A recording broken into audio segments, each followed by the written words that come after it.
નમસ્કાર બાલ દોસ્તો, આપનું સ્વાગત છે. ધોરણ 10 મેથેમેટિક્સ એમાં એક વર્તુળનો પ્રશ્ન છે. એક આ વર્તુળ છે, એનું કેન્દ્ર O છે. વર્તુળની એક ચોડ જીવા, that is Jiva AB, OA is the radius અને OB is also radius. કેન્દ્રથી જીવાનું અંતર 3 સેન્ટીમીટર અને જીવાની લંબાઈ 8 centimetre, that is 4 plus 4 Jiva AB is the 8 centimetre. તો તમારે ત્રિજ્યા શોધવાની છે. હવે OC લંબ AB, તેથી આ ખૂણો બને છે 90 ડિગ્રી.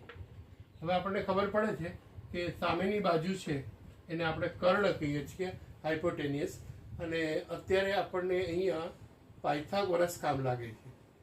પાયથાગોરસે એમ કીધું કે કાટકોણ ત્રિકોણ હોય તો એક બાજુનો વર્ગ, બીજી બાજુનો વર્ગ, એ બંનેનો સરવાળો એ સામેની બાજુના વર્ગના જેટલો હોય છે. તો that is OB square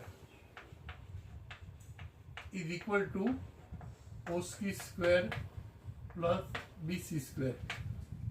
OC is equal to 3 square, BC is equal to 4 square. Therefore 9 plus 16, that is 25. OB square is equal to 25. Therefore OB is equal to under square root 25. The value of phi is the R. તો R ની કિંમત આપણને મળે છે 5 centimetre. If you like, please subscribe. Thank you.